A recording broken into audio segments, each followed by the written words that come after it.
¿Sabías que el quechua es tan milenario y que se preservó gracias a los españoles? Entérate en esta historia.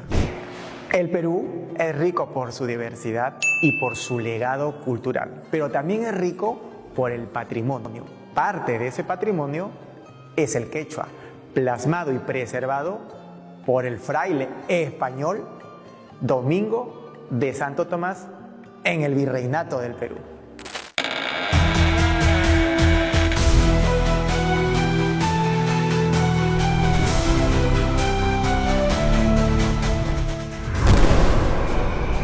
Mi nombre es Daniel Montoya. Desde niño me fascinaron hechos y narraciones del pasado. Lleno de imaginación, viajaba a través del tiempo y hoy lo podemos explorar juntos. Esto es Daniel en la historia.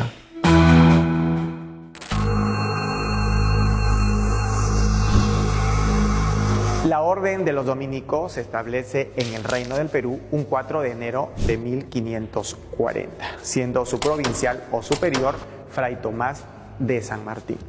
Fray Tomás de San Martín le encargaría la obra evangelizadora a Domingo de Santo Tomás. Tienen que recordar este nombre. Domingo de Santo Tomás iniciaría una verdadera y profunda obra evangelizadora. Y eso lo va a atestiguar el cronista Pedro Cieza de León, que textualmente en una de sus crónicas dice: este fraile sí que conoce la lengua nativa, ya que en todo momento se reúne con los indígenas adoctrinándolos en temas de fe. Por supuesto, Domingo de Santo Tomás se convertiría en el prior de Lima en el año de 1545 y luego en el año de 1548 pasaría a la ciudad del Cusco. Domingo de Santo Tomás viajaría a España y en el año de 1560 en Valladolid imprime dos obras importantísimas. La primera, Arte General de las Lenguas de los Reinos del Perú, y la otra obra sería el Lexicon o Vocabulario de las Lenguas del Perú, llamada Quichua. Y precisamente es Fray Domingo de Santo Tomás que pondría el nombre quechua a la lengua indígena. Así lo confirma también el investigador e historiador Raúl Porras Barrenechea. La gramática de Fray Domingo de Santo Tomás es de vital importancia porque recoge los primeros conocimientos de la lengua inca. La riqueza histórica de estos escritos se logra porque fue realizada cerca a la época del Incario. Y vamos a conocer en su vocabulario todas las partes administrativas y funciones culturales y artísticas en el imperio del Tahuantinsuyo. En otras palabras, esta lengua que solamente era oral llega a fijarse en una gramática escrita realizada por el dominico español Domingo de Santo Tomás.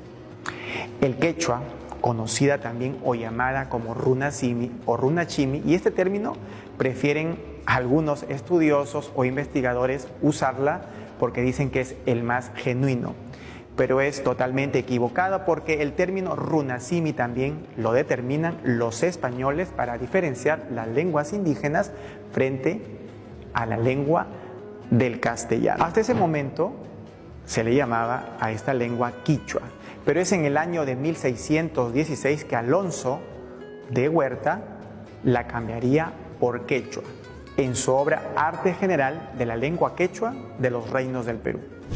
Etimológicamente, la palabra quichua o quechua significaría, según los estudios de los primeros lexicógrafos, como región o zona templada.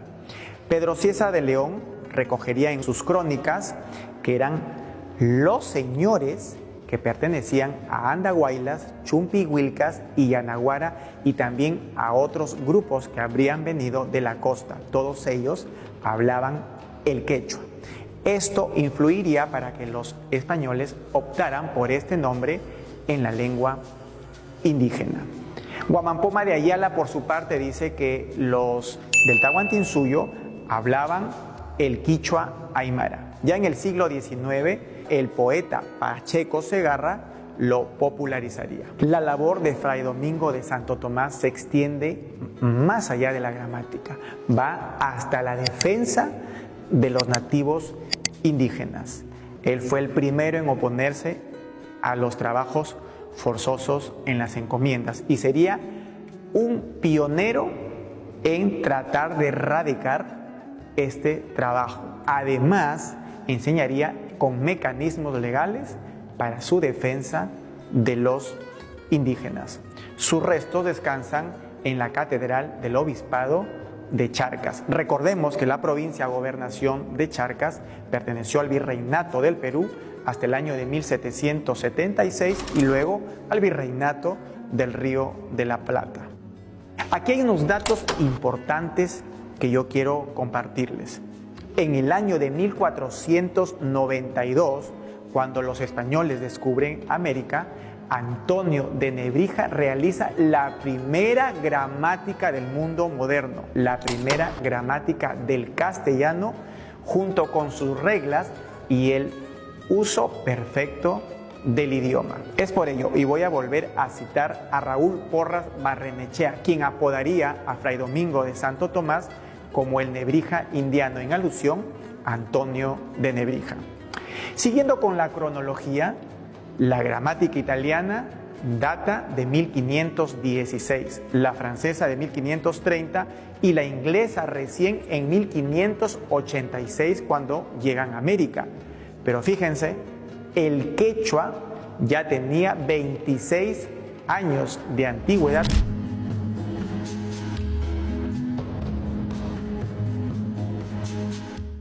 Los misioneros españoles, aprendiendo las lenguas nativas, lograrían preservarlas para la posteridad. En el caso de México, en el año de 1531, se hizo la gramática del náhuatl y junto con el quechua serían las dos gramáticas de las lenguas indígenas más antiguas de América. Aquí hay un punto muy importante. En el año de 1585, Antonio Ricardo lograría imprimir el primer libro en el Perú. Recuerdan que hablamos de la imprenta en el Perú y eso lo pueden ver en los videos de la galería. Este primer libro serían Doctrinas Cristianas, hecha en aymara y en quechua. Otro dato interesante es que Felipe II, el emperador español, daría la orden de dictar cátedras en las universidades, en el caso de Lima, en la San Marcos y también en México, en las lenguas nativas. Un hito sin parangón en la historia de los imperios del mundo. Gracias a la preservación y a la gramática que hicieron los españoles, hasta el día de hoy la lengua está vigente, el quechua está más vivo que nunca. Y gracias a los españoles se pudo obtener esta gramática con el alfabeto hispano. Frente a todo este relato, no se podría hablar de un genocidio cultural. Al contrario, un florecimiento cultural. Recuerda que tú y yo siempre entramos en la historia. Cuyayqui, Perú. Te quiero, Perú.